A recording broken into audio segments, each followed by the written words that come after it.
Bien, esta tarde es la última clase conmigo y nos toca ver el capítulo de antidepresivos. Esta es una secuencia desde que hemos comenzado la parte de afectividad, depresión, los trastornos del humor y los eutimizantes. Ahora vamos a ver la última parte. Ok.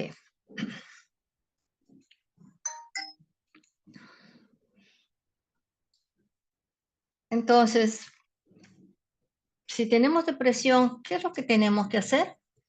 Tenemos que dar tratamiento porque es una enfermedad deteriorante, discapacitante, es un problema de salud pública, como hemos dicho ya en clases anteriores. Entonces les voy a mostrar un, un esquema que en el fondo resume todo eso. Y acá tenemos un recuerdito de cómo el cerebro es perjudicado, especialmente la parte del sistema límbico, ¿ya? Y donde vamos a ver así, no es nada difícil, aunque parece engorroso.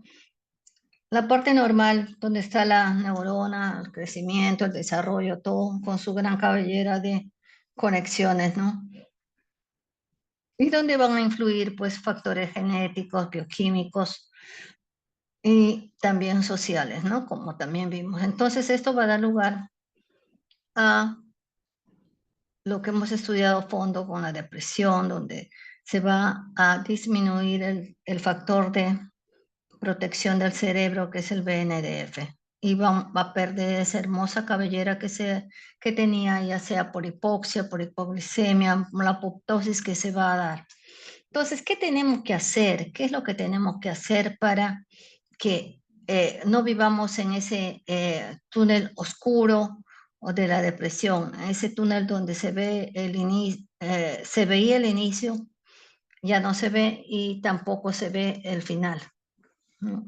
Tenemos que usar los antidepresivos. Entonces los antidepresivos son drogas, son productos medicamentosos, drogas medicamentosas que van a hacer que esa neurona se recupere gracias a la recuperación especialmente de los uh, neurotransmisores y a los cambios que se van a dar a nivel, a nivel de los genes por los segundos y terceros mensajeros de los que ya se habla. Entonces, eso es todo lo que nos explica este esquema aparentemente confuso, ¿no? Entonces, siguiendo con esto, vamos a ver una pequeña historia, como hemos visto en los otros, como en el siglo pasado, a mediados del siglo pasado, ya tenía esa sustancia, el imino-dibencilo, elaborado por el laboratorio Ciba-Geigy. Este producto había sido considerado como un antipsicótico y se estaba usando como tal un poco después de la clopromacina, como ustedes se van a conocer en su próxima clase de antipsicóticos. Y este producto derivó en una especie de antibiótico que no es tan antibiótico, la isoniazida. Ya Laboratorios Roche en el año 1951, un tiempo antes, lo había estado usando. ¿Y qué se dieron cuenta ellos cuando les daban tratamiento a los tuberculosos, ¿no? Se dieron cuenta que les levantaba el ánimo, que se ponían más contentos, que se ponían más dinámicos, que estimulaban el sistema nervioso. Entonces,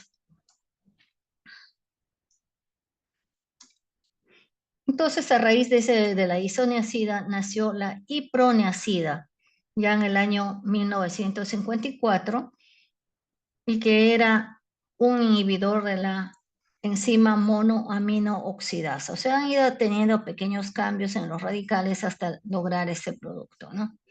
Esta iproniazida ya fue bautizada como imipramina y fue el primer ya tricíclico aprobado por la FDA en 1959. Entonces, gracias a esto, a mediados del siglo pasado, es que vamos a tener algo que vaya mejorando la depresión.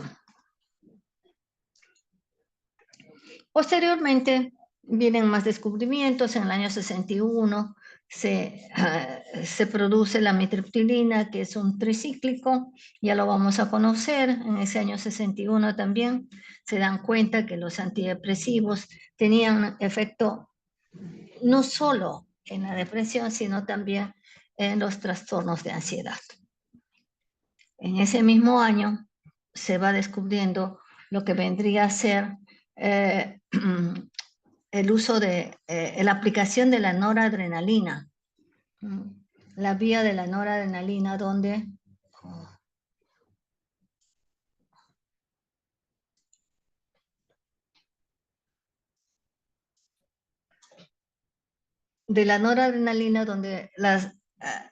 al liberarse que las neuronas presinápticas se van a producir inhibición de la recaptación.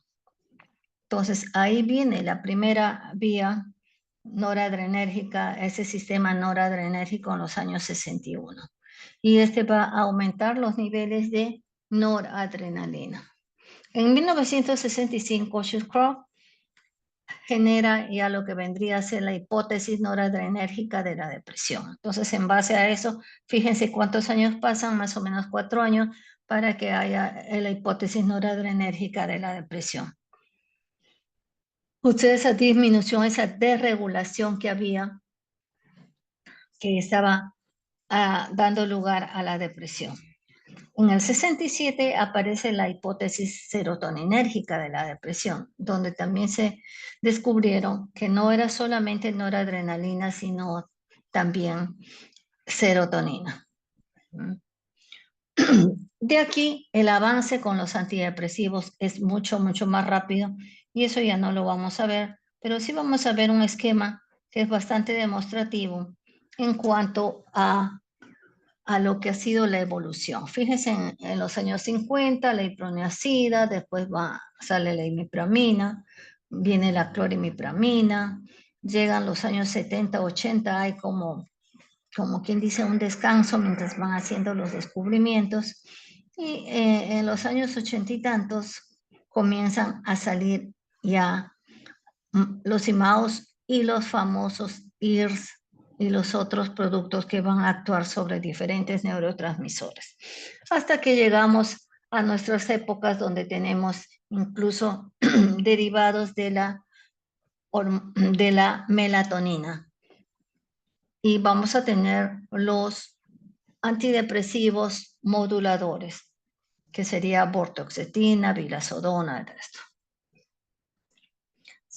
Seguimos con esto y veremos la clasificación. Esta clasificación es una de las tantas que hay. Y aquí están en realidad agrupados todos. Aprenderse la clasificación es bien engorroso, pero ahí tenemos, pongamos, en los heterocíclicos habían los bicíclicos, los tricíclicos, los tetracíclicos, los pentacíclicos y en general muchos heterocíclicos. Los más reconocidos han sido los tricíclicos que vamos a estudiar ahora. Imipramina había antes en nuestro país, ahora solamente de los tricíclicos tenemos amitriptilina y clomipramina. De los bicíclicos teníamos viloxacina, que era el Vivalan, no lo tenemos, era bastante activador y era muy, muy bueno. Entre los tetracíclicos pues, tenemos, pongamos maprotilina. Maprotilina tampoco tenemos en el mercado. Entonces así les voy a ir diciendo de toda esta cadena de antidepresivos que fueron surgiendo, ¿no? Los antidepresivos noradrenérgicos y específicos serotoninérgicos van a ser los NASA. Los NASA, donde está la completísima mirtazapina, que ya les voy a explicar. Después los IMAOs clásicos o irreversibles, ¿ya? Donde teníamos los inhibidores de la MAO-A, la MAO-B y la MAO-AB. Estaban seleginina, pargilina, fenilcina y tranilcipromina. Solo tenemos selegilina. Inhibidores de la recaptación de dopamina y noradrenalina, el bupropión, que lo tenemos con el nombre de Wellbutrin. Inhibidores de recaptación de serotonina y noradrenalina, pero no selectivos. Tenemos a venlafaxina, desvenlafaxina, milnacipran y duloxetina. De estos 4 solo tenemos 3, venlafaxina, desvenlafaxina y duloxetina. De los inhibidores de la recaptación o antagonista de serotonina, el SARI, está nefazodona y trazodona. Trazodona está llegada a nuestro país con el nombre de trítico, pero en muy escasa cantidad. Inhibidores de la monoaminoxidasa ya selectiva y reversible, que es moclobemida. Como ven, de los menos que hay son de las IMAOs. Entre los inhibidores selectivos de recaptación de noradrenalina está reboxetina, que como quien dice fue debut y despedida, apareció y al poquito tiempo por sus efectos secundarios desapareció del mapa. Los inhibidores selectivos de recaptación de serotonina, los más conocidos, los más empleados hasta la fecha, están ahí fluoxetina, sertralina, paroxetina, fluvoxamina, citalopram y citalopram. Bortezomib es uno de esta familia, pero con características moduladores, como ya vamos a ver más adelante. Lo que les había enunciado, agonistas de la melatonina, de la mona del sueño, la agomelatina. Y el inhibidor de la recaptación de serotonina y agonista parcial de receptor de serotonina, que es la vilazodona, es uno de los últimos que se está usando en el mercado y que se espera tenga el éxito que dicen debiera tener. Entonces, esta es una clasificación bastante engorrosa. Es mejor ir viéndolos uno por uno. En cuanto a los mecanismos de acción y a los tipos de antidepresivos. Los mecanismos exactos en realidad no se conocen. No se conocen y lo que sí vamos a ver son sus efectos antidepresivos. Lo que se conocen son las acciones inmediatas en el sistema nervioso central y periférico. Todos estos van a actuar sobre las monoaminas, o sea, serotonina, noradrenalina, dopamina. Y están en función a una supuesta deficiencia, o sea, una disminución de serotonina, noradrenalina, dopamina, que se dice en la depresión, ¿no? Pero que en realidad no es una disminución, no es una deficiencia, sino que es una desregulación, como ya les conté cuando hicimos la clase de depresión, ¿ya? Pero que ahora les voy a demostrar con un esquema. Entonces, los estudios en ese nivel para catalogar eso de deficiencia, disminución, de regulación, son resultados bastante discordantes. El bloqueo, la degradación de las monoaminas sucede en cuestión de horas, se da rapidísimo en verdad, y eso no estaría acorde con el efecto positivo que se logra como antidepresivo, o sea, o lo que nos va a sacar de la depresión.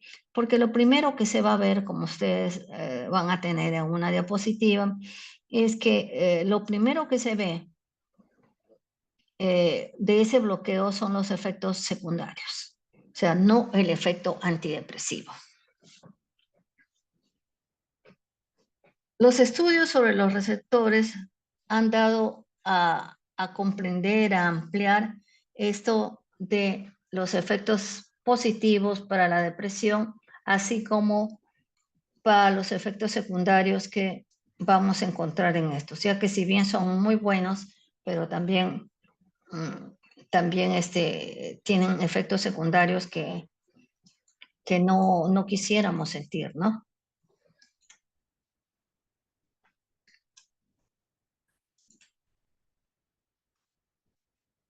Aquí tenemos un cuadro que relaciona los síntomas depresivos con los neurotransmisores que los producen y las estructuras cerebrales de las cuales dependen. Pongamos, a nivel de ánimo depresivo, la serotonina, o sea, el 5-HT es serotonina.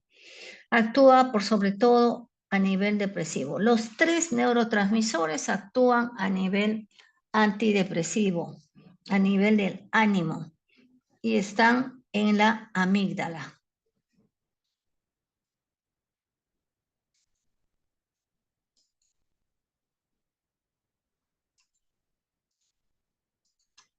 Están en la amígdala, ¿no? Con respecto a lo que vendría a ser ese apagamiento tremendo, esa más que apatía, anedonia, están en relación por sobre todo con dopamina y con noradrenalina. Las alteraciones del sueño se dan con los 3.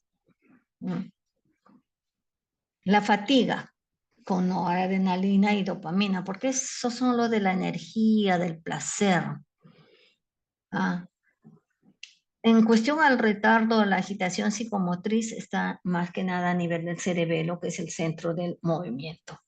Los cambios de peso y apetito con el hipocampo, pero fíjense, ya todos estos otros, retardo, agitación, cambios de peso, apetito, más la ideación suicida, la culpa, la inutilidad, están en función a la serotonina.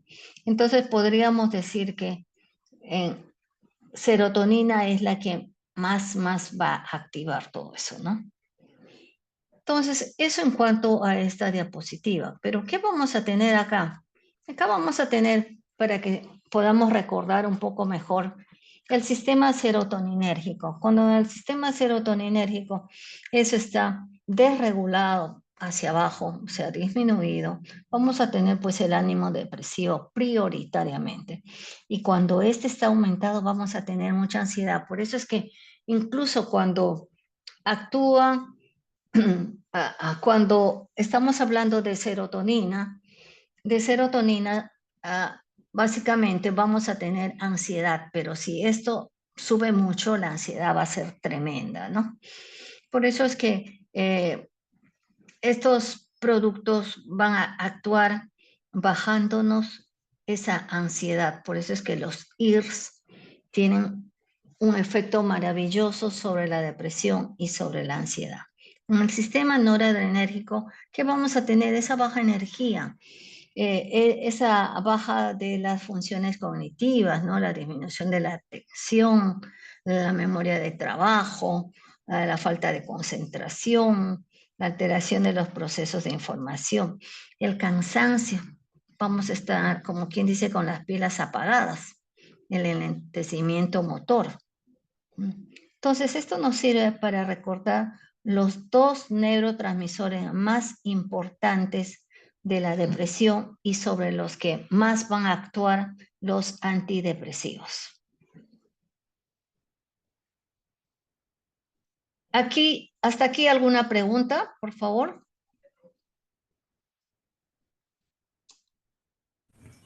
Todo claro, doctora. Muchas gracias. Entonces, recordamos acá estas figuras concéntricas donde destacan las relaciones que tienen noradrenalina, serotonina y dopamina cuando están en funcionamiento, ¿no?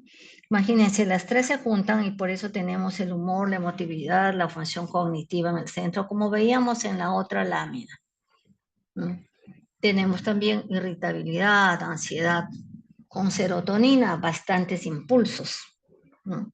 El apetito, la sexualidad, la agresividad. Todo esto, fíjense, tira más hacia serotonina. Y si vamos más hacia el lado de la noradrenalina, está en relación a la energía, al interés, a la vigilia, ¿ya? A la alerta, a la memoria, el aprendizaje, más lo cognitivo y algo de la motivación. Y hacia abajo vamos a tener la dopamina que es el neurotransmisor del placer, el control del placer y del dolor. Entonces, estos se conjugan. Si nosotros nos aprendemos esta figura y la recordamos, vamos a poder prescribir con mayor facilidad los antidepresivos, porque sabemos a qué nivel funciona cada uno de los neurotransmisores y por consiguiente, cuando yo pienso en fluoxetina, voy a estar agarrando más serotonina porque es un inhibidor de la recaptación de serotonina. Si yo pienso, pongamos en un NASA o una mirtazapina, voy a estar pensando acá en noradrenalina, pero como se juntan los dos, se va a conjugar todo esto. Entonces, es así como tenemos que aprender. Si yo me sé este cuadro, puedo prescribir con mucha facilidad los antidepresivos. Yo los invito a que puedan aprender esto, porque así no tengan mi especialidad, van a poder salir de cualquier apuro, por lo menos pensando más acertadamente qué prescribir, y para que no estén prescribiendo en depresión, prescriben ansiolíticos, clonazepam, bromazepam, diazepam y todos esos, ¿no? O si no, prescriben hasta un antipsicótico. Y los antipsicóticos por sí solos no van a hacer gran cosa. Entonces, esto es lo que tenemos que saber. Entonces, acá yo les decía la vez anterior, que esto es como que ustedes van de su casa a la universidad, o yo voy de mi casa a la universidad, o vengo de la universidad a mi casa, y así, ¿no? Entonces, estos siguen una ruta, incluso acá en este esquema, están bonitos dibujados unos carritos, unos, no sé si tractores o qué son, pero volquetes, están dibujados acá en el lado de la normalidad, el lado presináptico, y al otro lado está la persona, en el lado posináptico, con todo normal. Esta es la normalidad. Salen los neurotransmisores al espacio sináptico para actuar y mantener a la persona que somos con un buen estado de ánimo, por la liberación de neurotransmisores, y que algunos, por supuesto, van a regresar para recaptación, pero es mínimo. Hay, por sobre todo, liberación, y van a fijarse en los receptores postsinápticos, o sea, salen de la presinapsis para ir a la postsinapsis, ¿ya? Entonces, esto, ¿qué sucede? Esta ruta que sale al espacio, que está ahí dando sus vueltitas y que de luego llega a los receptores para mantenernos ok, para mantenernos contentos, ¿ya? Lo que va a suceder es que se malogra la ruta, se desvía, hubo un choque, una volcadura, hubo un tramo que está en refacción, hubo algo y se malogra esa ruta. Entonces, ¿qué sucede? ¿Qué sucede? Que se pierde una parte, va a disminuir esto en el espacio postsináptico, por eso es que se habla de disminución, entre comillas, sino que va a haber una desregulación, una salida de la ruta. Entonces, una parte se va a quedar en el presináptico y la otra va a ir al, va a ir al lado postsináptico. Entonces, con todo esto, la persona va a estar triste, va a estar triste.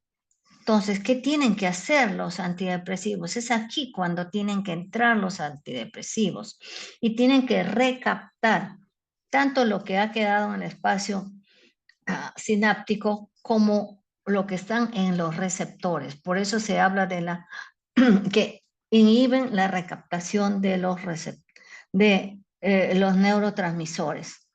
En este caso, van a sacarlo de acá para volver a dejarlo con cantidad suficiente. Entonces, si ustedes se fijan, miren, los carritos están de vuelta con su carga llena. Han recaptado la cantidad de neurotransmisores que estaban llenando el otro lado, ¿ya? Estos son unos esquemas muy demostrativos de cómo se da esta pérdida de ruta, digamos. Entonces, ¿qué va a suceder? De lo que estamos así, todo caídos, vamos a recibir los antidepresivos. Pero los antidepresivos, como decíamos ahí hace un momento, deberían actuar inmediatamente por el bloqueo se hace inmediato, ¿ya? Pero ¿qué sucede? No sucede así, pues. Los antidepresivos generalmente demoran de 2 a 3 y hasta 4 semanas en hacer su efecto antidepresivo para que la persona levante la cara, esté en mejores condiciones y salga contento a la vida, ¿no? Entonces aquí en este otro esquema vamos a tener que las primeras horas, los primeros días, en realidad lo que vamos a tener son los efectos secundarios, los efectos adversos, los efectos indeseables.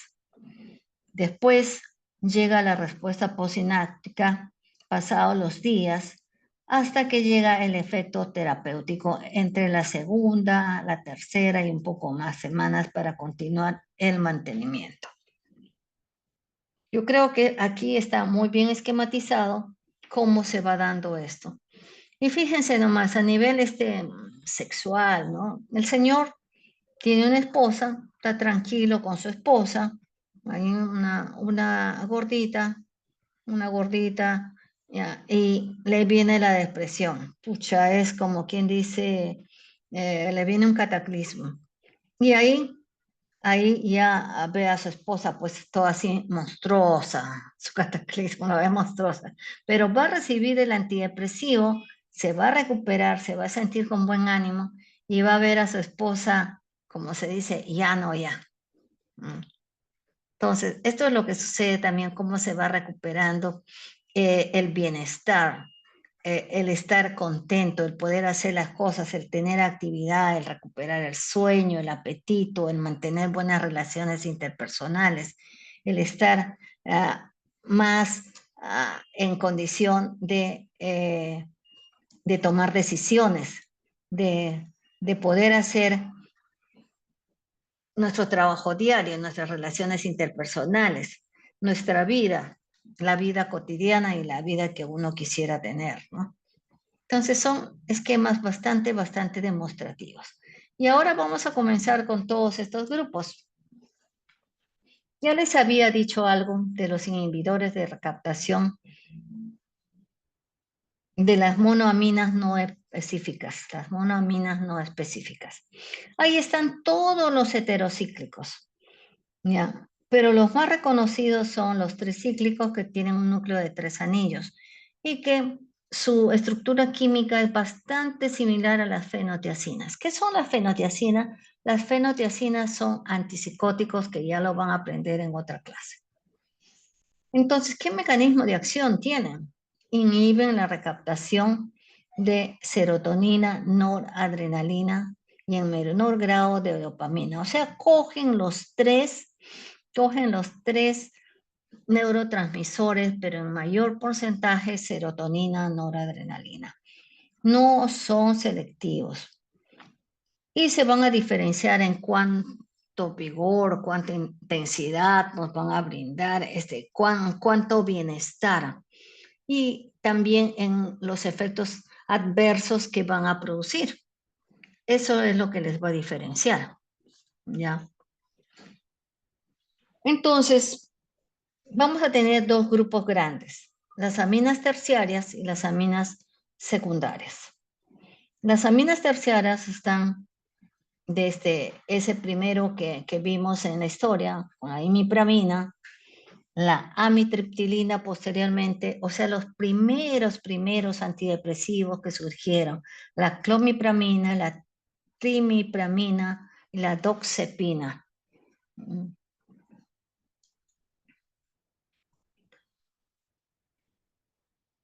De estos 5 que tenemos acá, solamente tenemos en el mercado todavía amitriptilina y clomipramina. Años había imipramina, pero los otros 2 no. Entonces son potentes inhibidores de recaptación de serotonina, mucho más que el resto de monoaminas, mucho más que las monoaminas que vamos a estudiar en unos segundos. Y así como son mucho más potentes, también tienen mucho más efectos secundarios, ¿ya?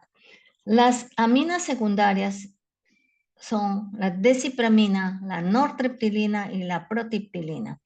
Nortriptilina es un metabolito de amitriptilina. ¿Ya? De estos tres no tenemos ninguno, pero tenemos que aprenderlos porque estamos en la clase. ¿Ya? Y acá va a haber ya no la mayor inhibición de serotonina como en las terciarias, sino mayor inhibición de noradrenalina y también menos efectos secundarios. ¿Qué acciones tienen estos productos? Aparte de los que ya hemos mencionado, que también son antagonistas, o sea, están en contra de los histaminérgicos H1, de los colinérgicos muscarínicos y de los alfa-1 adrenérgicos.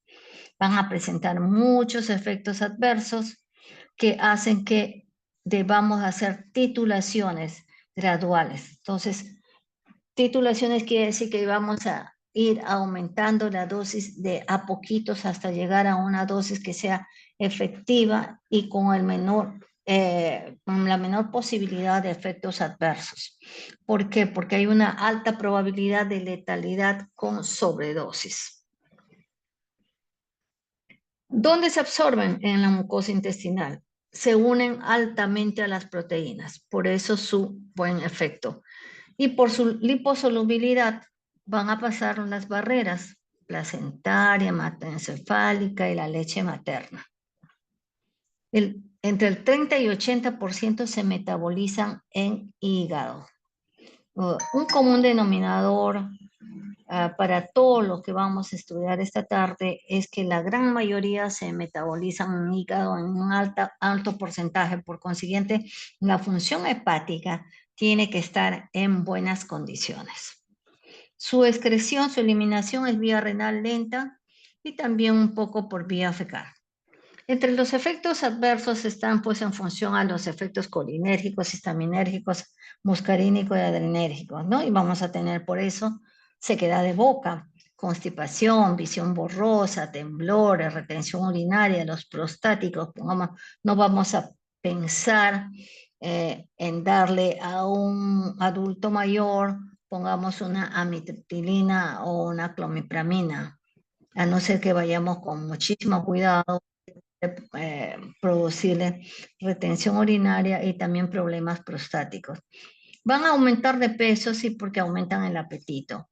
Tiene alteraciones sexuales también, son bastante sedantes y generan hipotensión postural. Por eso, a todos estos pacientes que toman antidepresivos y especialmente los tricíclicos, hay que invitarles a que hagan sus movimientos un poco en cámara lenta. En cámara lenta de estar echado a sentarse, quedarse unos segunditos sentados y para pararse también se para y no comienza a caminar inmediatamente.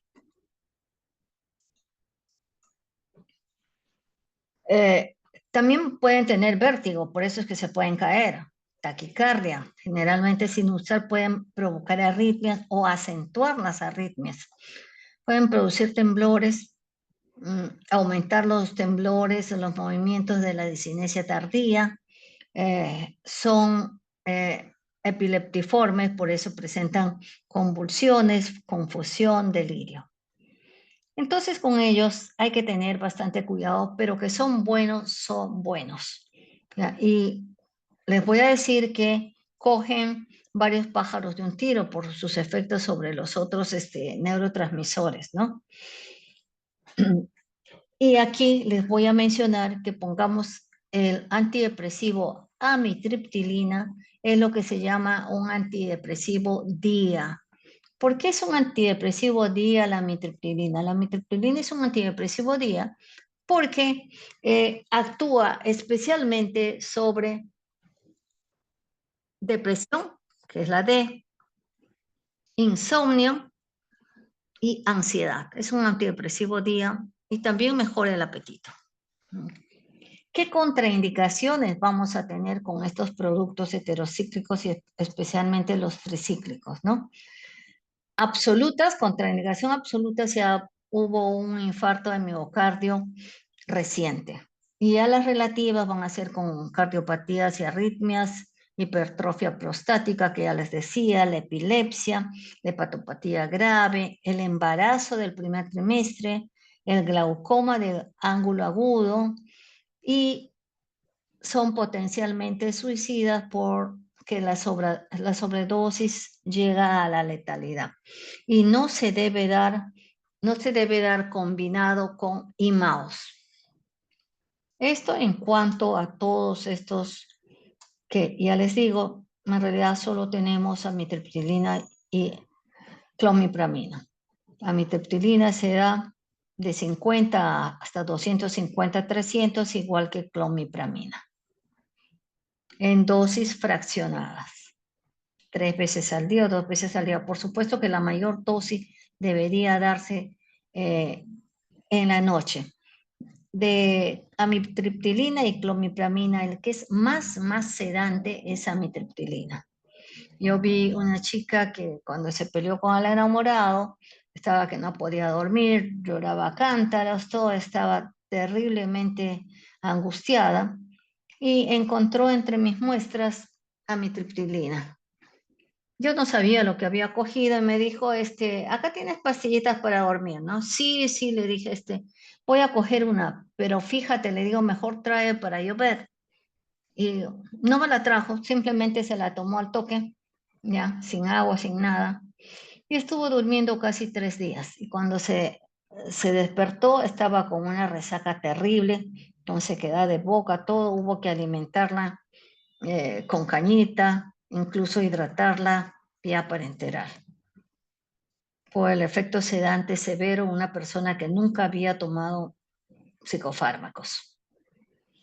Vamos a ver ahora los famosos IRS. Los famosos IRS. Estoy haciendo en un orden donde se puede decir son los más usados, ¿no? Los dos primeros por antiguos, porque no había nada más. Y ahora sí, los IRS, inhibidores selectivos de recaptación de serotonina, ¿ya? Estos en realidad son diferentes grupos farmacológicos, pero con un mismo mecanismo de acción presináptico. En esto se cumple mucho más el esquema ese de los bolquetitos que salen con su carga.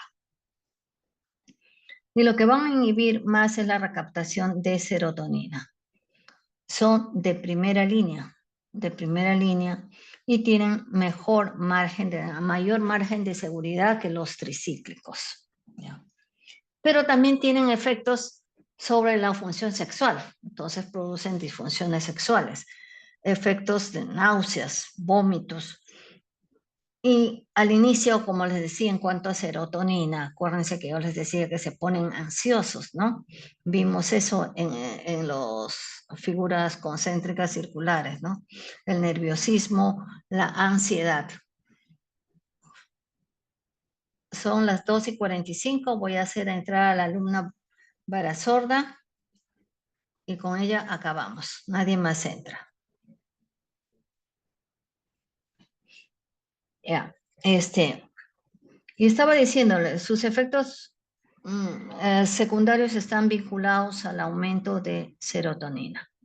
Entonces, si cuando la dosis les está quedando grande, vamos a tenerlos incluso mucho más ansiosos, mucho más angustiados. La fluoxetina fue el primero que apareció. Fluoxetina, el famosísimo Prozac, sin estar queriendo hacerle propaganda al producto, al laboratorio, pero fue el primero que apareció y donde su propaganda era que bastaba con 20 miligramos de fluoxetina para lograr efectos espectaculares sobre la depresión. Bueno, esto se dio en algunos pacientes, pero no en la gran mayoría. Que es un producto muy bueno, es un psicotónico,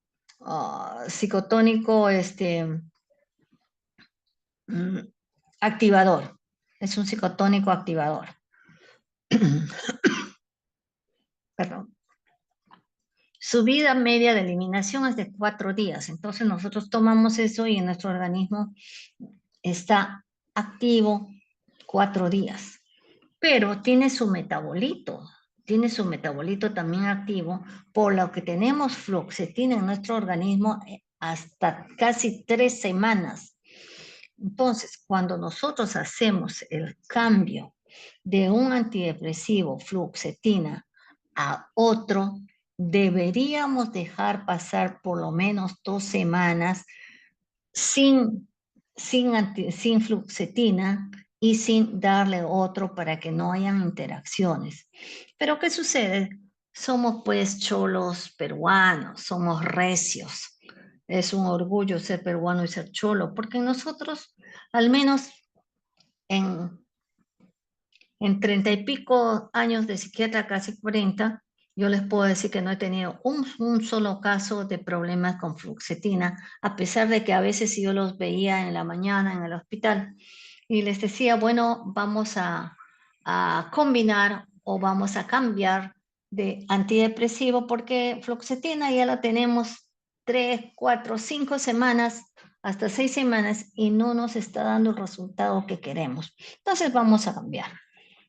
Y le decía, a partir de hoy día, aunque sea aquí saliendo, recoges tu medicina y tomas este otro producto. O si no, comienzas a tomarlo en la noche. Y bueno, debe ser la mano de Dios, pero yo nunca he tenido estos problemas con fluoxetina. Porque todos se esmeran y dicen hay que hacer una especie de washout para que no hayan mayores problemas. Produce disfunción eréctil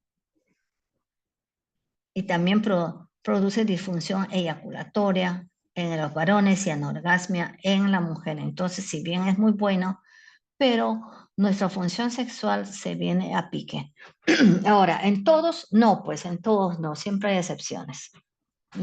Y tampoco no he visto mucho eso.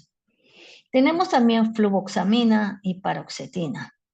Estos de todos los que son IRS son los más sedantes, son los más ansiolíticos.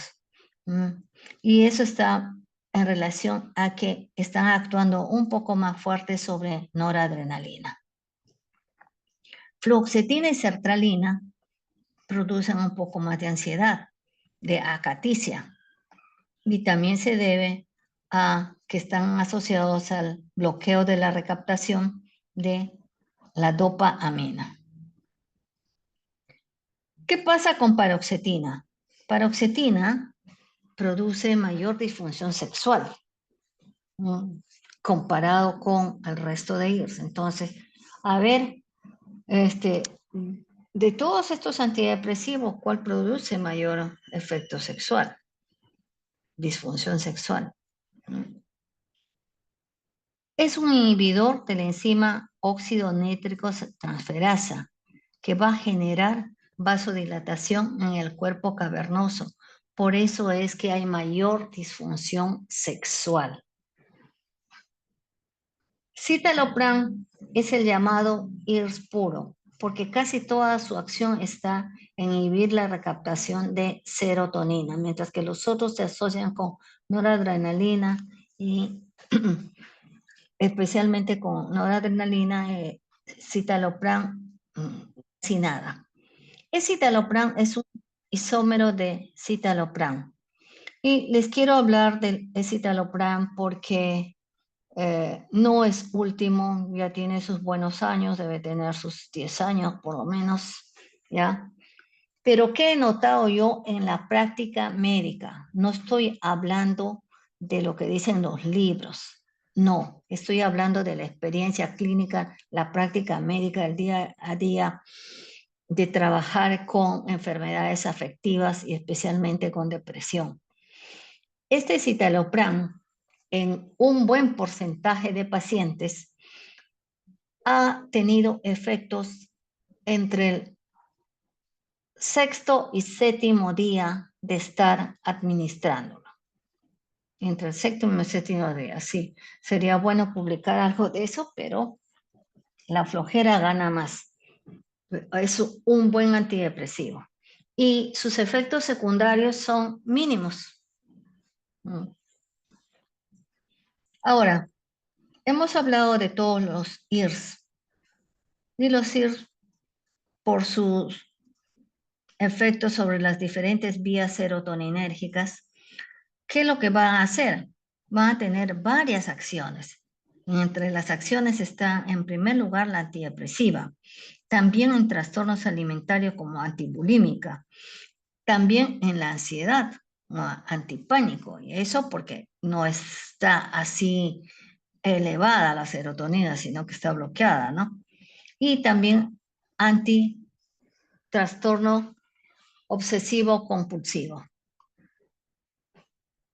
Entonces, son varios los efectos de los IRS. Y aquí les voy a mostrar de los dos que hemos visto. Les decía que la dosis inicial, pongamos amitriptilina 25, 50, hay que ir de chiquitos. Incluso a la amitriptilina podemos dar en tercera edad, sí podemos dar en tercera edad y aún en varones, pero chiquititos, chiquititos, como quien dice, antes llegaba la amitriptilina de 10 miligramos y eso era ideal para comenzar con microdosis. No, y como les decía, las dosis de mantención llegan hasta los 300. Tenemos clomipramina, que es algo parecido, ¿ya? Y a los otros no los vamos a ver porque no hay en el mercado. En cuanto a los inhibidores selectivos de recaptación de serotonina, vamos a tener ahí fluoxetina, que podemos llegar hasta 80, sí, porque un buen porcentaje con los 20 miligramos que ellos dicen no se logra el efecto antidepresivo, así sea el de marca, para los que les gusta tomar productos de marca. Ahora les puedo decir que los genéricos son bastante buenos en los antidepresivos, cuando hay, ¿no? Hay un estudio que hicieron en parte de la China y en Japón, en esos sitios donde tienen como casas de reposo gigantes, donde tienen a los adultos mayores, mucha gente con trastornos mentales y donde también hay adultos mayores. Hicieron un estudio, ¿no? Donde vieron que con fluoxetina la mayoría de veces tuvieron que llegar a 80 miligramos día y que pasado esa dosis ya no hacía ni cosquillas ya. O sea, se quedaban en el efecto que se había logrado y que no siempre era un excelente efecto antidepresivo. Sertralina es un antidepresivo también bastante bueno, todos los CIRS en realidad, pero fluoxetina y sertralina son muy, muy buenos. Ya, sertralina fue un antidepresivo que me ayudó a sacar adelante a una religiosa que en paz descanse ya, que hacía unas depresiones severísimas, severísimas, que una vez llegó a estar toda caquética y que bueno, tuvimos la osadía, pues la osadía que no es buena, ¿ya? De ir aumentando, porque ya habíamos probado con los otros antidepresivos y estaba recién salida sertralina y nos daba temor de pasarnos de los 200, ¿no? Así que encomendándonos a Dios y a todos los santos, pues seguimos subiendo y cuando llegamos a 400, la monja salió. La monja salió y bueno, esa monja era del programa Proepaz, que era de los que rescataba a los niños del Cerro San Cosme, a los pirañitas, los rescataban para meterlos por el buen camino, ¿no? Ella era el cerebro en todo eso y bueno, logró conseguir hasta $500,000 cuando ya estuvo bien. $500,000 que trajo acá a nuestro país para el programa Proepaz, que por lo visto ya no existe tampoco. Fluvoxamina es un IRS que tiene, yo diría, poca aceptación porque tiene bajo efecto antidepresivo. Hay que llegar a los 300 miligramos y no tiene la respuesta que tienen los dos primeros. Paroxetina es bastante bueno, pero hay que llegar a los 60 también. No siempre con 20 podemos tener el efecto antidepresivo deseado. Citalopram es buenazo con los adultos mayores. Bastante bueno y Se puede llegar hasta 40 con excelentes resultados. Y el citalopram, para mí el antidepresivo estrella es el que más me gusta de los IRS. Seguimos. ¿Hasta acá alguna pregunta?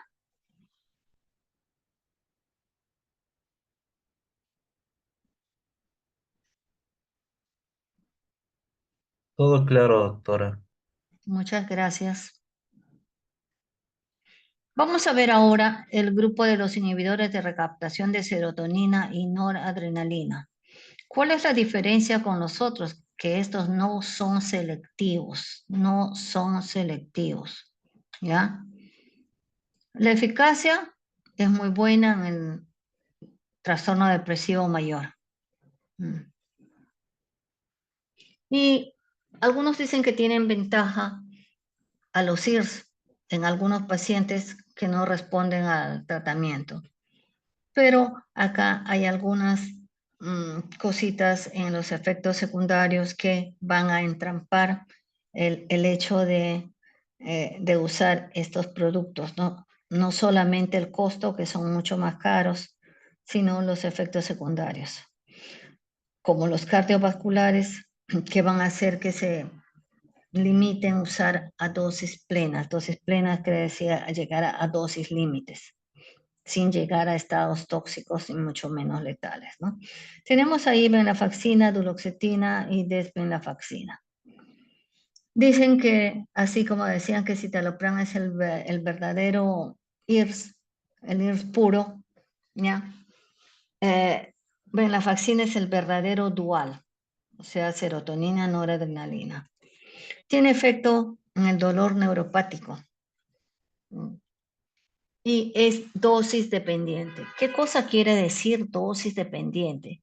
Quiere decir que como el ascenso de las dosis tiene que ser progresivo, a menor dosis actúa más, no estoy diciendo solo, actúa más, pongamos a 75 miligramos, funciona como si fuera un IRS. Especialmente coge serotonina. Si subimos a 150 ya funciona como con noradrenalina. Se suma la función del IRS, pero es mayor la función de la noradrenalina. Y si seguimos subiendo a más de 150, ya actúan los tres neurotransmisores predominando la dopamina. Este producto en algunos da lugar a efectos sobre la presión que no son nada agradables y por los que muchos dejan el producto. ¿Qué cosa es la duloxetina? La duloxetina es otro antidepresivo que actúa sobre dolor neuropático. Fíjense, hasta el momento estamos teniendo 3 productos que actúan sobre dolor neuropático. La amitriptilina, que es tricíclico, los inhibidores de la recaptación de serotonina, noradrenalina, venlafaxina, duloxetina, que actúan a nivel neuropático, para fibromialgia, para ansiedad, porque su mayor efecto va a ser sobre noradrenalina, imitando la acción de la amitriptilina, como les dije, ¿ves? Por eso hay que relacionarlos para poder acordarnos. Desvenlafaxina es un metabolito de venlafaxina. Es inhibidor de recaptación de serotonina, noradrenalina. Todos estos se absorben vía oral. También se metabolizan en el hígado, su excreción es renal. Desvenlafaxina se usa de 50 a 200. Duloxetina se usa hasta 120. Ya vamos a ver un cuadro donde van a tener ahí para que pueda hacerlo comparativo. Si no, se van a ir confundiendo. Y venlafaxina usamos hasta 450 y solo en casos excepcionales hasta 600. Y hay que ajustar la dosis en la insuficiencia renal. Estos 3 productos son más caros, especialmente venlafaxina y desvenlafaxina. Son bastante caros. Y ahora vamos a tener el inhibidor de la recaptación de noradrenalina y dopamina. Acá tenemos solo un exponente, el bupropión, que va a inhibir la recaptación de, como estamos diciendo, noradrenalina, dopamina, y por sus efectos dopaminérgicos va a actuar ayudando en el control del tabaquismo, de las sustancias adictivas, pero especialmente de la nicotina en el tabaquismo. Entonces, este antidepresivo lo utilizamos también para tabaquismo.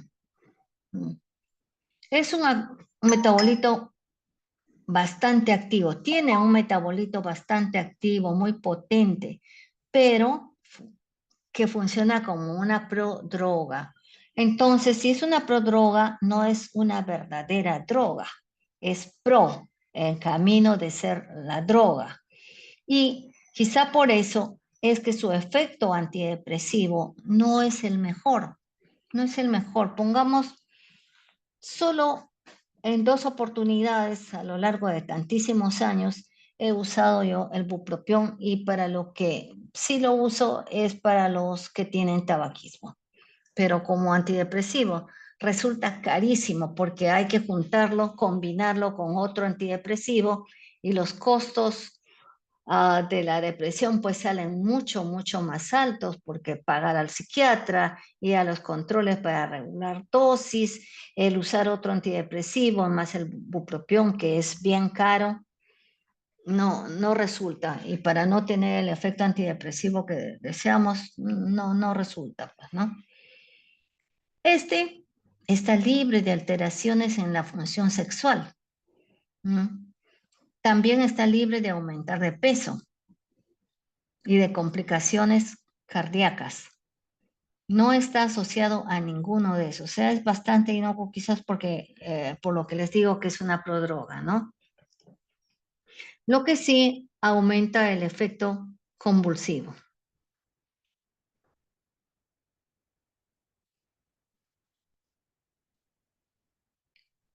Aquí vamos a ver 5 productos. Están agrupados de acuerdo a los autores que hemos usado, aunque hay diferentes clasificaciones, en agentes multiobjetivos. Multiobjetivos, o sea que tienen diferentes objetivos. Unos son moduladores, otros son inhibidores de recaptación, todo, pero todos están en función a la serotonina, al 5-HT. 5-HT, acuérdense, es serotonina. Y tenemos aquí a la mirtazapina, que cuando se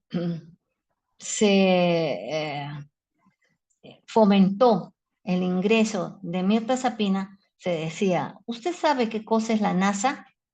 Y muchos creían que era NASA con una S, y no, pues es un agente selectivo para noradrenalina y serotonina, mirtazapina. Mirtazapina es un antidepresivo atípico y es un antidepresivo día. Hay solo 2 antidepresivos día.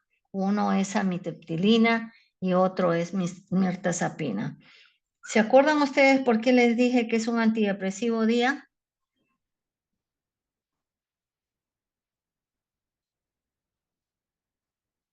Actúa ante depresión, ansiedad e insomnio, doctora.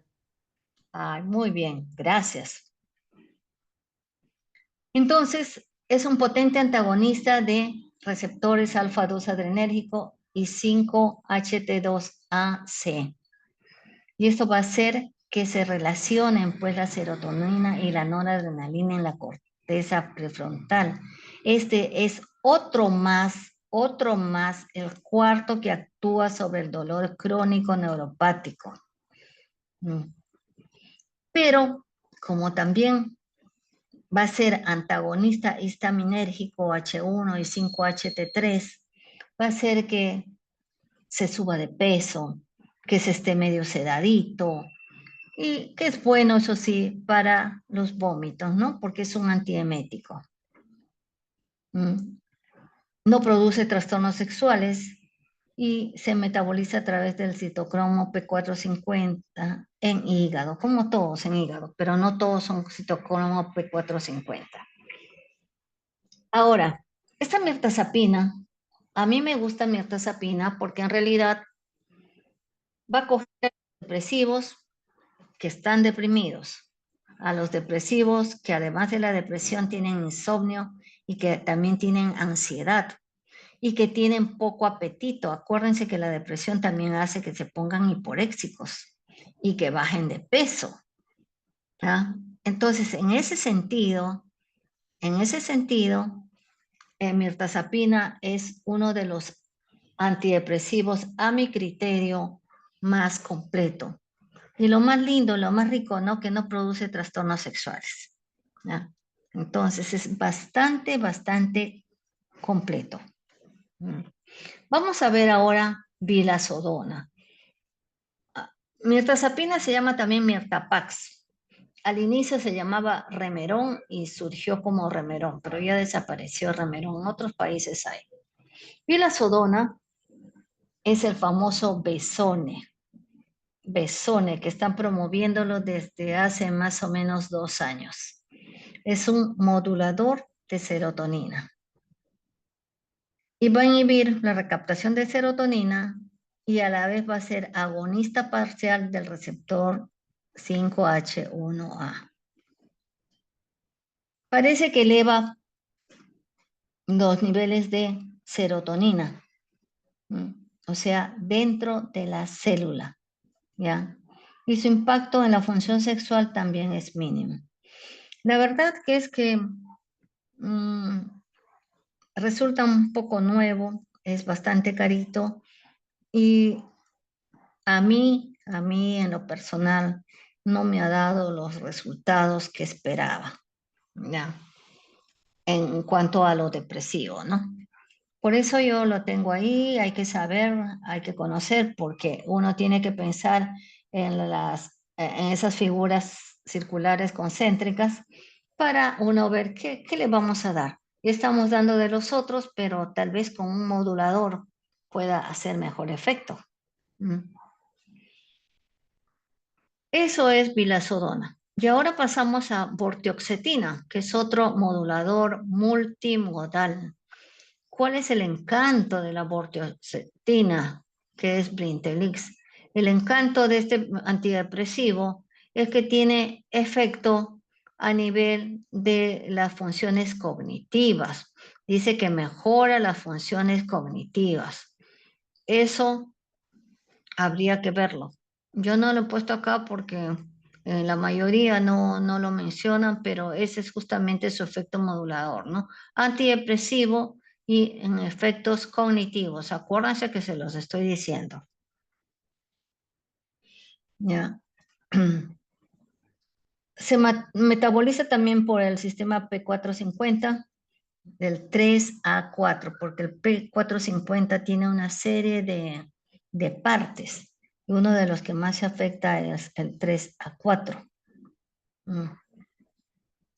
Y lo que se tendría que hacer es que reducir la dosis a 20 miligramos si es que estamos tomando eritromicina o si es que estamos tomando amiodarona o ketoconazol.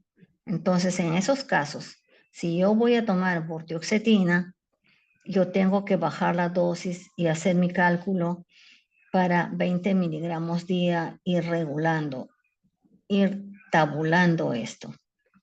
No tiene metabolitos activos, también es dosis dependiente. Y se une a las proteínas casi en su totalidad. Fíjense, llega hasta 99% unido a las proteínas. Está totalmente contraindicado cuando estamos tomando IMAOs, no debemos combinarlo con los IMAOs. Pero como ya se pueden estar dando cuenta ustedes, hay poco uso de los IMAOs. La moclobemida, que es el reversible selectivo reversible, es uno de los pocos que se utiliza y que vamos a utilizarlo, el IMAO moclobemida, vamos a utilizarlo en depresiones atípicas, porque ese producto moclobemida es altamente caro y se necesita llegar a 600 miligramos, porque solamente hay de 150 a 600 miligramos en toma repartida 3 veces al día. ¿Para qué? Para que mueva un poquito nada más, para que haga un poquito, ¿no? Ayuda en adultos mayores y en las atípicas. Entonces, fíjense, las contraindicaciones con los IMAOs probablemente no se den porque todos estos se utilizan solos o acompañados por un IRS. Pasemos ahora a la agomelatina, que es el primer antidepresivo de actividad no monoaminérgica y es agonista de receptores de melatonina y un antagonista selectivo del receptor 5H2C.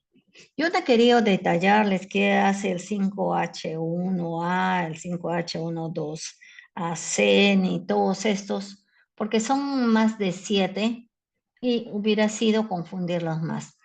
Esta gomelatina, como tiene efectos sobre el sueño, va a ser bastante ansiolítica, pero requiere monitorización hepática. Sé que algunos lo consiguen en nuestro medio, pero no es de uso, no es de venta comercial como los otros. ¿Qué cosa es la trazodona? Trazodona es trítico. Trítico es un buen antidepresivo, lo teníamos antes bastante. Ahora solamente hay cuando lo traen.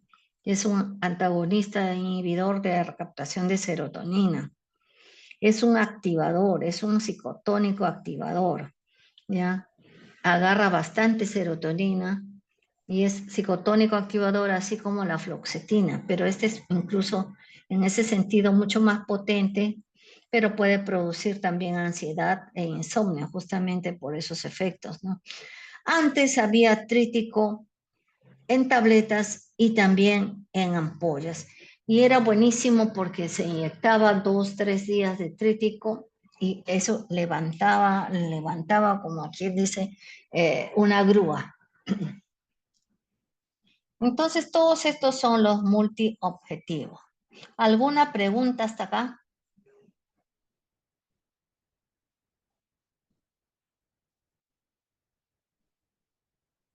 No, doctora, todo claro. Muchas gracias.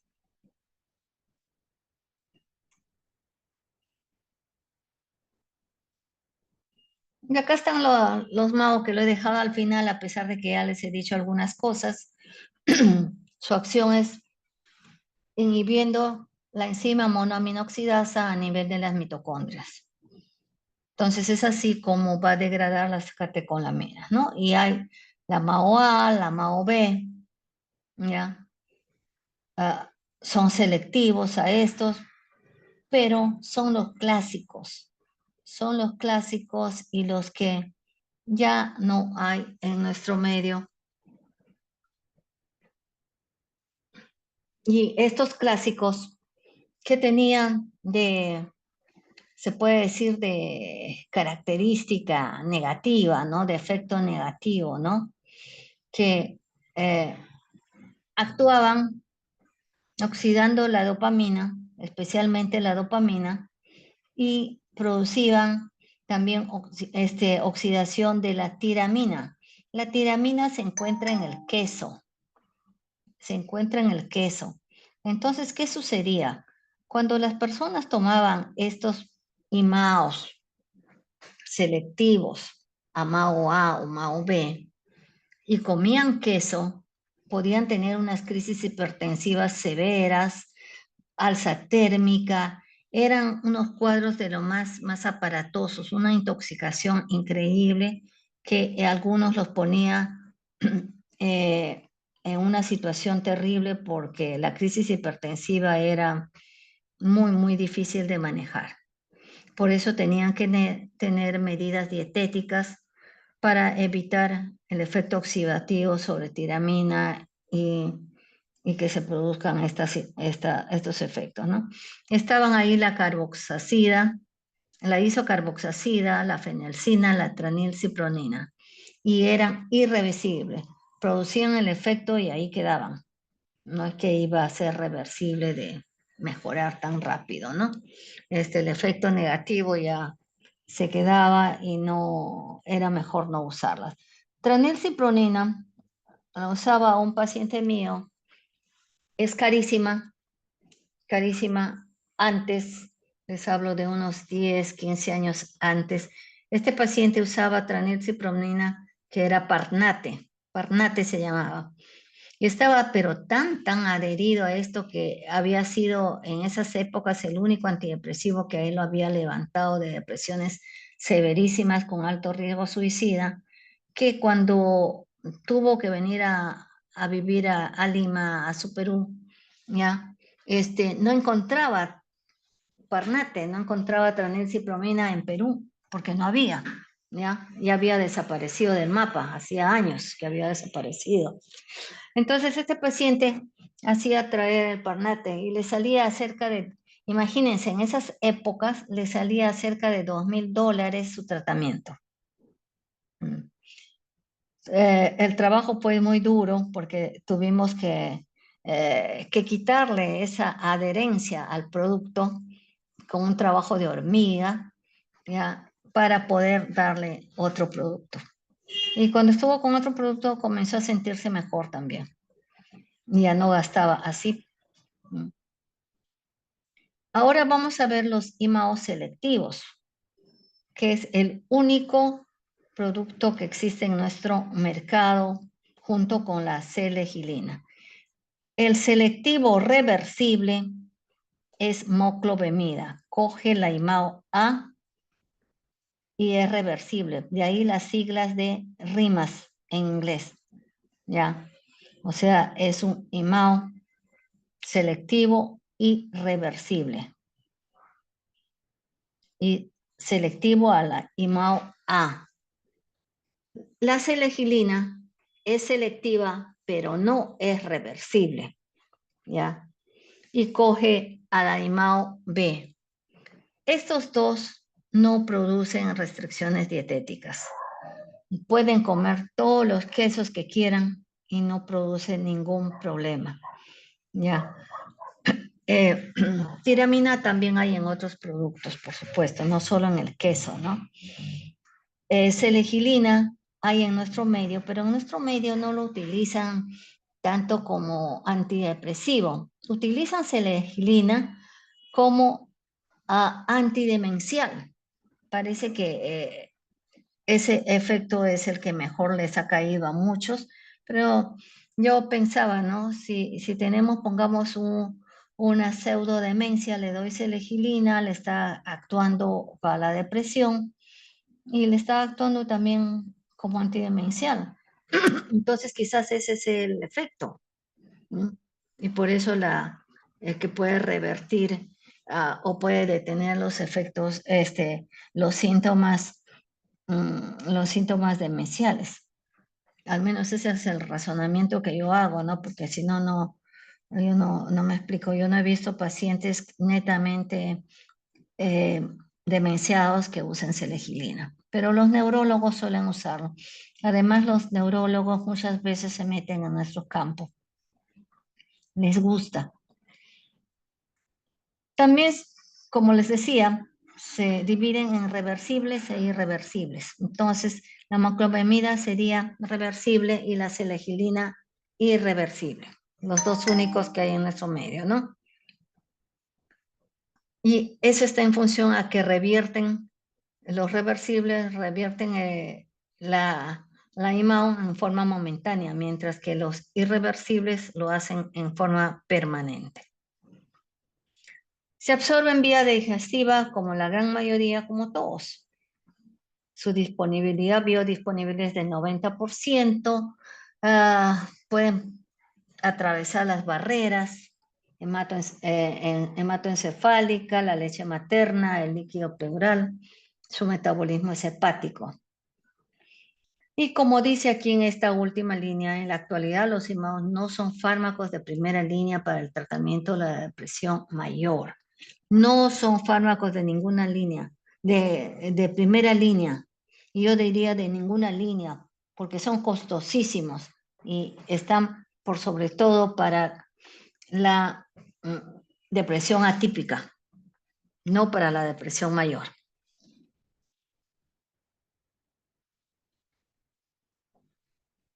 ¿Qué tenemos ahora? Inhibidores selectivos de recaptación de noradrenalina. Es el único. Es el único, reboxetina. Lo teníamos acá. Quizás lo han retirado ahora cosa de 8 o 10 años por sus efectos secundarios, efectos adversos bastante nocivos, ¿no? Aunque era activador, era socializador, sí, pero aún usando en bajas dosis, a algunos les ha producido unos efectos increíbles en cuanto a taquicardia, ansiedad, vértigo, insomnio, sequedad de boca, constipación, impotencia sexual y retención urinaria. Y por sobre todo la hipotensión ortostática en ancianos. Y no solo en ancianos. Yo le puse su cruz hace muchos años porque a 2 de mis pacientes, cuando solo comenzaba, fíjense la dosis, comparado con los otros 8 a 12 miligramos día. Y la verdad que yo comencé con 4 miligramos, la mitad de la pastillita de 8, porque venía de 8, ¿ya? ¿Y qué sucedió? Uno rodó las escaleras, se fracturó la pelvis y el otro se estrelló con su carro. Tuvo un TEC y estuvo en la UCI. Yo asumo que ha sido por esto, ¿no? Así que le quitamos y ya quedaron mejor. Felizmente los dos se salvaron y están bien, pero una cruz de reboxetina de mi parte. No me atreví a usar en más pacientes. La verdad que me asustó, porque no estaban tomando ningún otro producto y eran pacientes jóvenes, bastante jóvenes, alrededor de los 40 años. No es para estar así. Y vamos a ver este último antidepresivo que tiene modulación de la transmisión glutamatérgica. La ketamina. La ketamina, ustedes saben que es un anestésico. Es un anestésico y es antagonista no competitivo con el receptor del glutamato, el MDA, el N-metil D-aspartato, que lo hemos mencionado cuando hemos estudiado depresión. Y esta ketamina es bastante buena por la rapidez de su acción y porque lo saca adelante a los refractarios al tratamiento. Pero el problema es que su acción dura muy poco. Lo saca rápido y después como que ya no hace efecto. Entonces, esto todavía requiere de mucho más estudios. Nosotros probamos con 2 o 3 pacientes en el hospital, solo con uno nos dio buen resultado y no nos atrevimos a más porque teníamos que estar ahí titulando, haciendo controles, turnándonos para ver la evolución mucho más de cerca, ¿no? Ketamina hay en aplicación intranasal o en solución endovenosa. ¿Hasta acá alguna pregunta?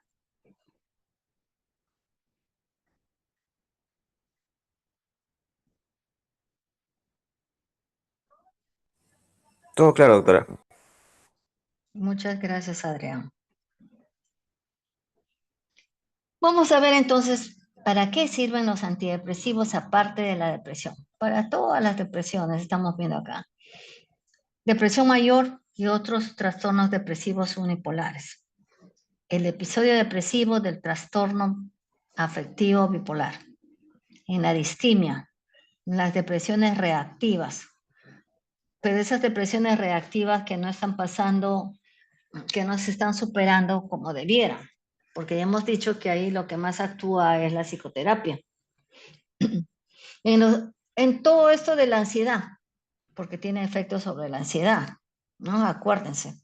Entonces, trastorno de pánico, ansiedad generalizada, estrés postraumático, fobia social, obsesivo compulsivo. En las depresiones psicóticas, en las depresiones asociadas a causas médicas, en los trastornos alimentarios.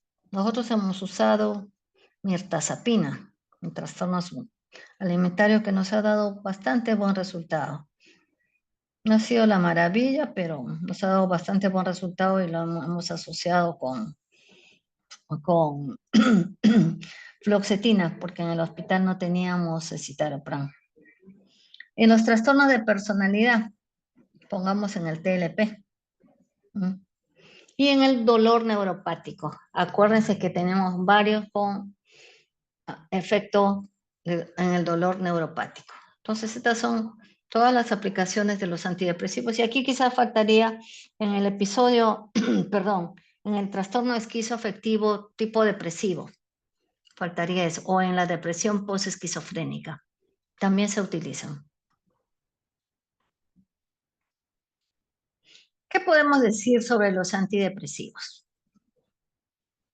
¿Cómo elegir un antidepresivo? En primer lugar, lo más relevante son estos 5 factores clínicos: seguridad, tolerabilidad, eficacia, costo y sencillez de administración.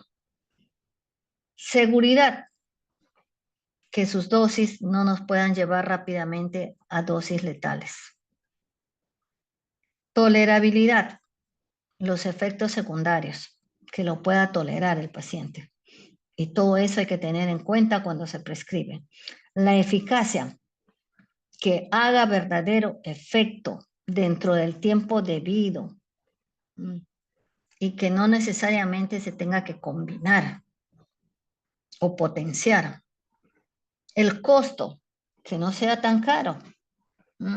Y ya les digo, lo bueno que tenemos en nuestro país es que los psicofármacos en general y los antidepresivos que hay en genéricos son buenos. ¿Ya? Y la sencillez de administración. Lo ideal, pongamos, es que podamos utilizar dosis únicas. ¿En cuáles podemos utilizar dosis únicas? Pongamos en mirtazapina, en escitalopram, en fluoxetina, aunque la mayoría prefiere fraccionarlos en 2 o 3 tomas. Ahora, yo les digo, todos estos que pueden producir con efecto secundario insomnio, hay que darlos en la mañana, especialmente los IRS, los inhibidores selectivos de recaptación de serotonina, hay que darlo en la mañana, de preferencia no más de las 3 de la tarde. Porque en muchos pacientes, por supuesto en los que tienen mayor predisposición, les puede provocar insomnio. La sencillez de administración no solo va a que pueda ser dosis única, sino a que no vengan tantas pastillas, pues baja concentración a tener que dar un montón de pastillas, ¿no?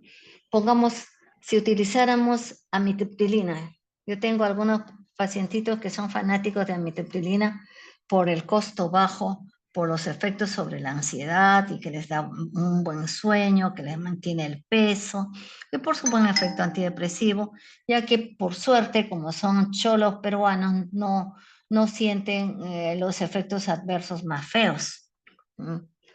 Entonces, amitriptilina lo podemos dar en la noche. Ahora, si está muy ansioso, podemos darlo en la mañana también. Entonces, todas esas consideraciones son las más relevantes. Otras consideraciones sobre la elección del antidepresivo es que debemos elegir bien a nuestros pacientes. ¿Qué significa eso? Pues eso significa una buena evaluación y un buen diagnóstico. ¿Ah? Un buen diagnóstico con su historia clínica completa.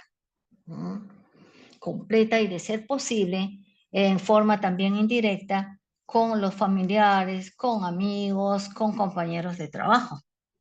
Eso sería lo ideal.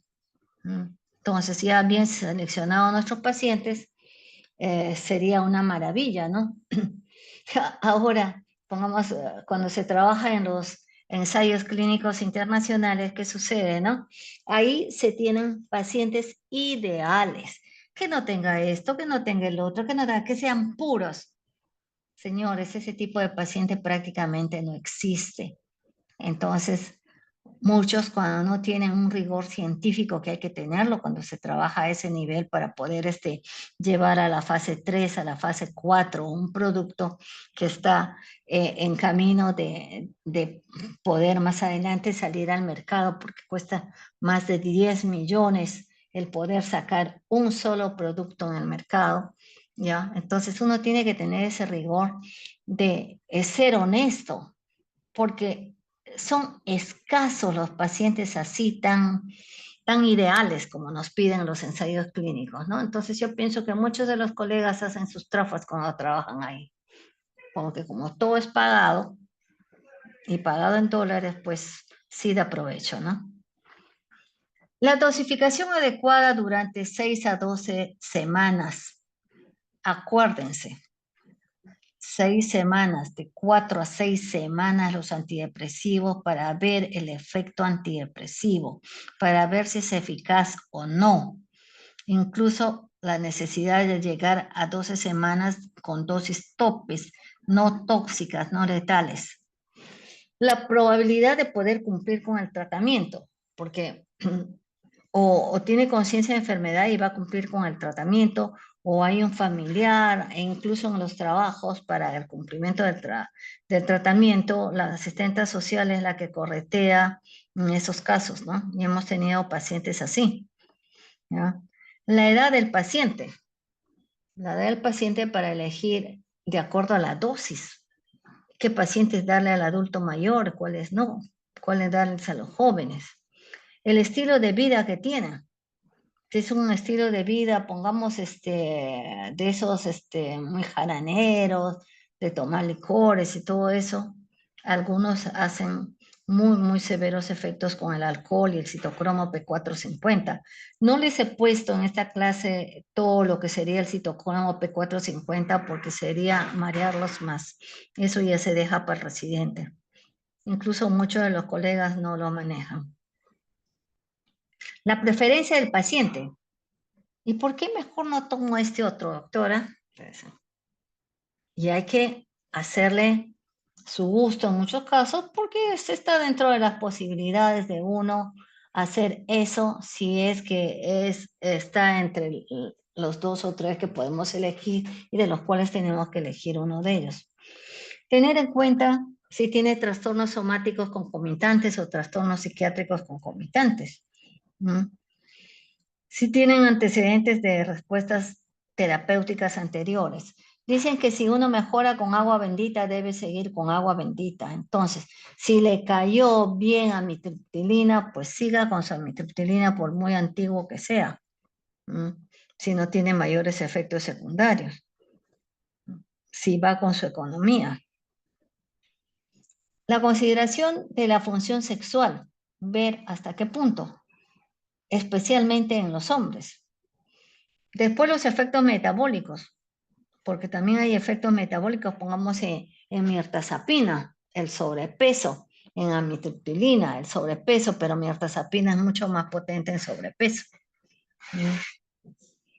En la semivida de eliminación hay que tener todas esas consideraciones. Entonces, para prescribir un antidepresivo, no es como ir a la farmacia que el vendedor le diga, puede tomar tal cosa. No, señores, hay que tener conocimiento de todas estas clases y tener experiencia, que es lo mejor para nuestro paciente. ¿Qué variables van a confluir y que tenemos que saber para un buen tratamiento antidepresivo? Hay que saber la dosis dar, la farmacocinética, la farmacodinamia y la variación interindividual. ¿Cómo vamos a saber? Este señor es más sensible a tales cosas. Entonces, yo tengo que ver qué darle, qué no darle.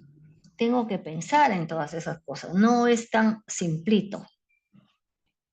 Entonces aquí está un cuadro resumen para que si ustedes en algún momento quieran ver, pongamos, ¿de qué grupo son? Ahí están en su grupo. El nombre que tienen, las dosis diarias a las que le pueden dar. Y están prácticamente de todos. ¿En qué frecuencia le voy a dar? ¿Y cuál es la vida media? Entonces, este es un cuadro bastante completo que yo quisiera que lo revisen, ¿no?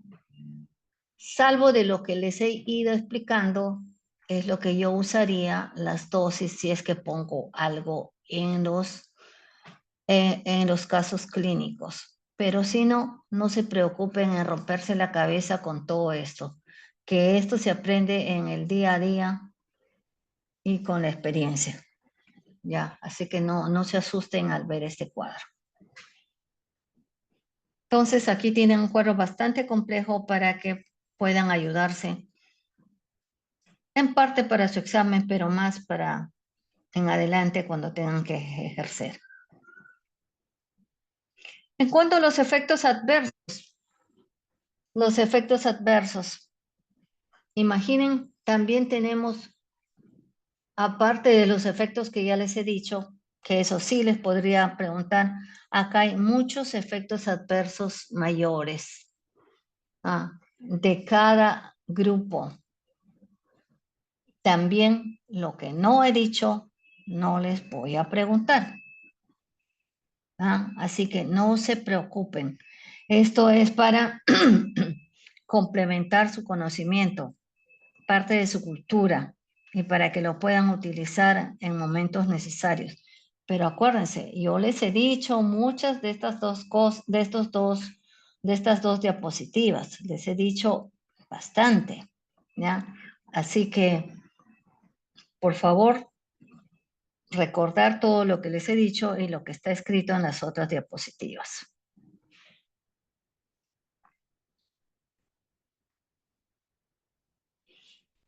¿Qué es lo que también tenemos que considerar en el tratamiento del trastorno depresivo mayor con antidepresivos?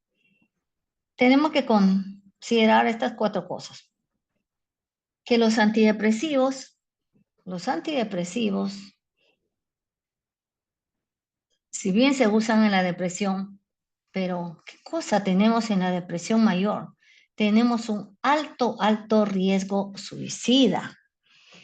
Alto riesgo de suicida tanto en la depresión mayor monopolar como en la bipolar. Acuérdese que en la bipolar, que les dije, ¿no? En la bipolar, cicladores rápidos, ultra rápidos y los mixtos, tanto la depresión agitada como el depresivo, el maníaco con síntomas depresivos,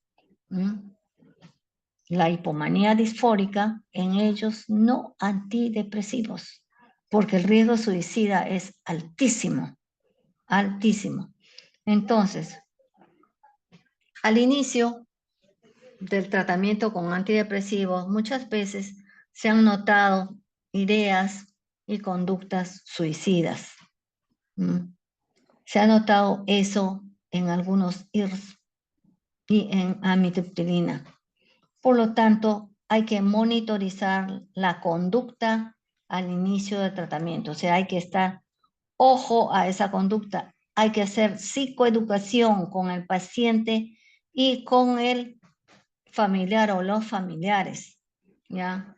Y todavía yo trato de que si se están adhiriendo a mí, no solo al producto, no solo a todo lo que necesitan, lo que les digo es, fíjense, con esto, si no te matas o si te matas, ¿qué puede pasar? Bueno, si no te matas, puedes quedar minusválido, discapacitado, con alguna secuela, algo. O puedes salir entre comillas, indemne. Quizás con el tiempo se vean las consecuencias. Si te matas, ya no vas a existir. Pero, ¿quién te ha recetado eso? ¿Qué dosis te han recetado? ¿Cuándo ha sido la última vez que te han visto? Y si esa soy yo, tenlo por seguro que no solamente van a venir a tomarme declaraciones, sino que dependiendo de cómo lo vivan los familiares, como ya lo viví yo en muchos años atrás, los familiares me culparon que maté a a su familiar. Era un paciente severamente deprimido, que estaba haciendo psicosis, era ciego, había sido catedrático de la Cantuta, había estado cerca a eso de lo que mataron allá en esa época del terrorismo. Y era una persona bastante afectada y ya era mayor, tenía como 65, 70 años. Fue con su esposa, yo era su médico, ya la habíamos sacado, se puede decir, ya teníamos la respuesta, o sea, 50% de mejoría. Pero, pero comenzó con ideas suicidas. Comenzó con ideas suicidas y no teníamos cama. Yo estaba en la sección de mujeres y por supuesto no iba a tenerlo ahí. Entonces, como no teníamos cama y ya había dejado de ser mi paciente como 2 años y me conocían, fueron a pedirme que consiguiera la cama. Entonces llamé y no había cama disponible. Entonces fui a la sección de varones, hablé con los colegas y les pedí que si alguno de los pacientes iba a salir al día siguiente, si le podían adelantar su alta para ese día y que le dieran todas las facilidades de traer a los familiares, de ponerle ambulancia y todo para que pudiera regresar ese día a su casa y que pueda entrar este paciente. Uno de los colegas me cedió la cama y ya avisé a su familiar que era era personal de la farmacia de salud mental. Y hablé con la esposa, con este familiar, y les dije que por el riesgo suicida que había y por el que había que internarlo, y que yo no era su médico en ese momento, sino otro colega, que esperaran la llamada, pero que no lo dejaran ni un minuto solo ni para ir al baño. Ellos vivían en Chosica. Bueno, ¿cómo harían? Pero estuvieron en la tarde, como a las 6, 7 de la noche, no sé cómo algo así fue, lo hospitalizaron. Entró vivito, vivito, vivito, la esposa lo despidió, todo, que eran un mal de lágrimas los dos, se despidieron. Pero a todo paciente que ingresa a hospitalización, el personal tiene la obligación de revisarlo totalmente desnudo y de darle la bata del hospital. Incluso de tenerlo sin truza. Bueno, este paciente entró y parece que no cumplieron eso. No sé, parece que no cumplieron porque si no, ¿cómo se explica, no? Ya. Y despidió a la esposa, ya se quedó. Esa noche yo tuve guardia, pero como yo no trabajaba en varones y no era mi paciente, entonces yo ya no tenía nada que hacer con él porque tenía su médico tratante y al hospitalizarse a veces tienen otro médico. Entonces yo hice mi guardia, atendí lo que tenía que atender, pero nadie me llamó de salud mental, nadie, nadie, nadie. Salgo a las 8 de la mañana sin ninguna llamada de salud mental y resulta que a mediodía, como yo tenía que hacer mi presentación clínica, voy a pasar al auditorio y me dicen que sí, que pase rápido y que la familia me estaba esperando en la sala de espera. ¿Por qué? Porque me estaban culpando a la familia de que yo maté a su paciente, a su familiar. Y el jefe que me quería horrores porque no me podía ni ver, porque yo era múltiple. Ya, entonces me dijo, sí, usted es la responsable de ellos. ¿Por qué? Porque no acudió al llamado en la guardia. Y yo les demostré que nadie me había llamado, porque se llamó ese momento a vigilancia, se mandó traer el cuaderno de reportes, se vio la grabación y nada, nadie me había llamado. Entonces yo no tenía nada que ver.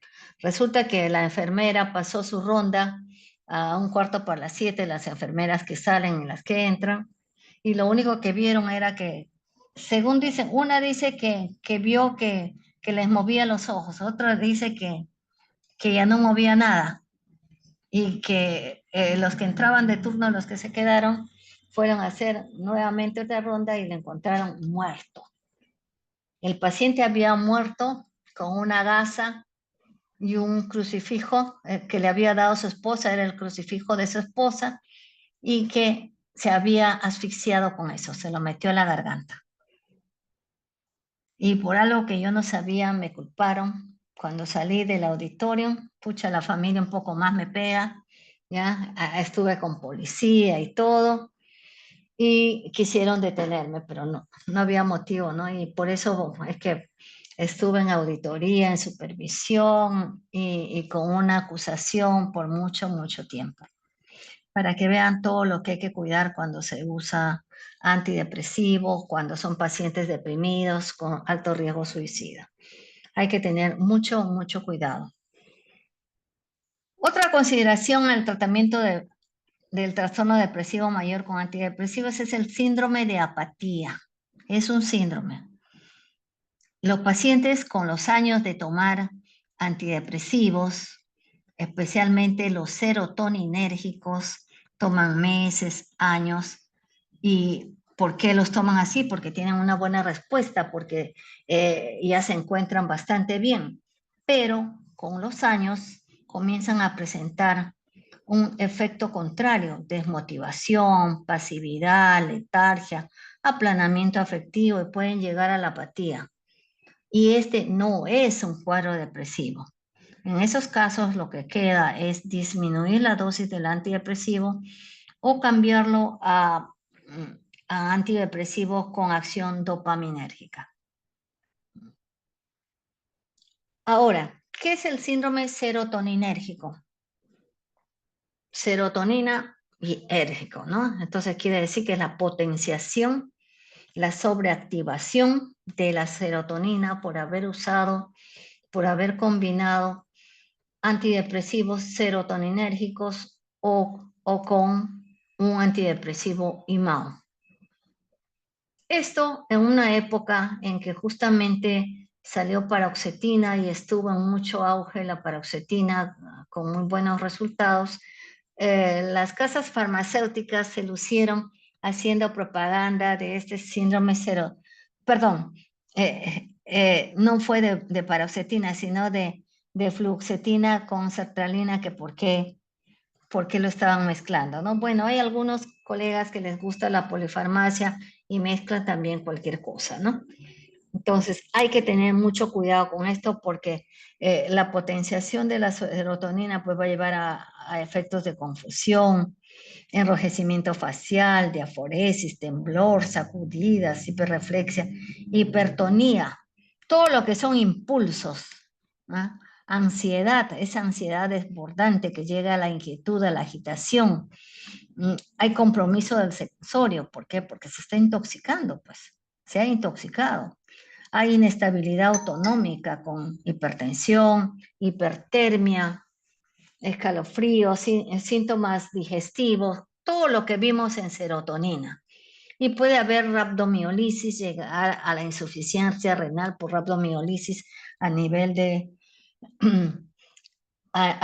del aparato renourinario y puede llegar a la muerte. El primer paso que tenemos que hacer ahí, por supuesto, hay que suspender el antidepresivo, así, de golpe. Acá no podemos pensar, hay que suspenderlo de golpe, ¿ya? Un tratamiento médico de emergencia y usar la ciprofloxacina, que es un antagonista del receptor 5-HT2A. La ciprofloxacina en el pasado lo usaban lo usaban para facilitar el apetito y para hacer engordar a los flacos. Se usa de 4 a 8 miligramos vía oral. Y aquí hay que diferenciarlo con el síndrome neuroléptico maligno, que también tiene una inestabilidad autonómica terrible, que ya lo van a estudiar un poco más seguramente con los antipsicóticos. El otro síndrome es el de discontinuación. Lo que les decía, con la paroxetina fue el síndrome de discontinuación, ¿ya? Este síndrome de discontinuación no es un síndrome de abstinencia, pero parece un síndrome de abstinencia. Y no solo parece, sino que se produce cuando se disminuye bruscamente o se suspende bruscamente el antidepresivo, prioritariamente serotoninérgico. Y ahí está pues paroxetina, ¿no? Entonces ahí lo achacaron a paroxetina las otras casas farmacéuticas y de verdad que desde ahí paroxetina comenzó a bajar sus ventas y a ser elegido como un buen antidepresivo. También se puede dar con otros SIRS, con tricíclicos, con IMAOs y con venlafaxina. Pero ya les digo, no es un síndrome de abstinencia. Y es raro que se produzca antes de 8 semanas de tratamiento, porque hemos ido subiendo la dosis y ahí es que se corta bruscamente porque piensan que no hay efecto, pero acuérdense, fluoxetina también, ¿cuánto dura en el organismo? ¿Mm? Entonces aquí van a ver todos los síntomas de una abstinencia sin ser una abstinencia. Imagínense a un adicto que ha dejado su droga y eso es lo que van a ver en el síndrome de discontinuación. Esto es más frecuente con los antidepresivos de vida media corta. Y para todos estos productos, todos estos psicofármacos, siempre hay que comenzar de menos a más. Dosis chiquitas, pero ir aumentando progresivamente. No le van a dejar, pues, un mes con, supongamos, el citalopram viene de 10, 15, 20. Si se comienza con uno de 10, no le van a dejar con 5, con media tabletita, un mes. No, hay que subir más o menos ya a los 6, 7 días. Yo les digo, suban de cuartito en cuartito. Comenzamos con un cuartito o comenzamos con la mitad y subimos. Subimos y llegamos hasta la tercera, cuarta semana donde ya vi los efectos, ¿no? Entonces, eso es lo que se debe hacer con todos estos. Y en el síndrome de discontinuación de antidepresivos, hay que hacer el diagnóstico diferencial con la depresión recurrente. Vamos a ver ahora las interacciones. Las interacciones se dan básicamente cuando hay choque con el citocromo P450. No he conseguido una lámina para hacer esto que sea tan completa y la verdad es que era un poco más difícil estar haciendo este cuadrito. Entonces aquí tienen, hay interacciones de los tricíclicos, pongamos con los anticoagulantes, con los antidiabéticos que van a producir hipoglicemia, con otros antidepresivos como con el bupropión. ¿Por qué? Por el efecto convulsivante.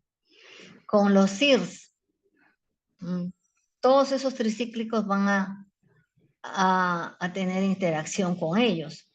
El litio, la toxicidad con litio cuando se da con tricíclicos, pero sinceramente yo uso bastante litio para mis pacientes y no he visto esa toxicidad ni con tricíclicos, ni con los IRS, ni con los inhibidores selectivos de serotonina, noradrenalina.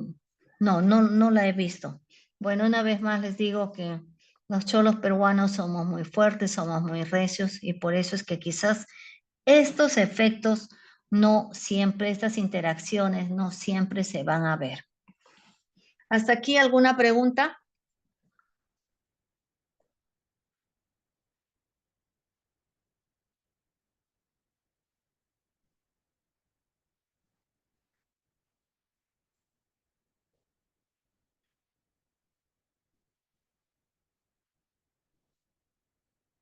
No, doctora. Muchas gracias, Eddie. Y estas son conclusiones a lo grande, como se dice, a lo grande. ¿Qué es la depresión? Es un proceso de neurodegeneración. Acuérdense de la neurona con toda su cabellera y de cómo se queda prácticamente sin cabellera. Es la neurodegeneración. ¿Qué hacen los antidepresivos? Van a hacer un efecto neuroprotector, le van a devolver esa cabellera. Después, los... Ay, disculpa que estoy con todo.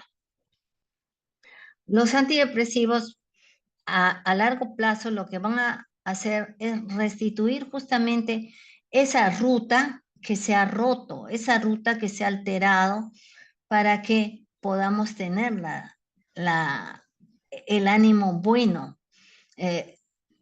Se rompió la ruta, se alteró la ruta, tenemos depresión. Entonces los antidepresivos van a ir a restaurar esa ruta a nivel de la homeostasis neurobioquímica, llegando hasta la expresión de los genes a través de las proteínas G y del sistema mensajero secundario, del segundo mensajero.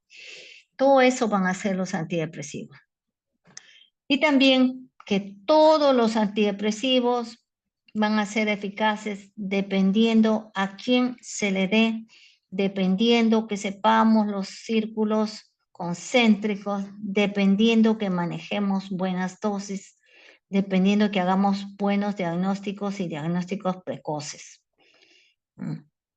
Los nuevos antidepresivos, los de segunda, tercera generación, que son los que hemos visto después de los tricíclicos y de los imaos clásicos o imaos no selectivos, después de ellos se consideran nuevos antidepresivos porque son de segunda y tercera generación. ¿Y qué ventajas tendrían sobre los otros si todos son eficaces? Las únicas ventajas que tienen son el alto índice de seguridad, entonces su letalidad va a ser baja, por más que intenten matarse. ¿Ya? Y la mejor tolerabilidad, quiere decir menor efecto secundario. ¿Hasta aquí alguna pregunta?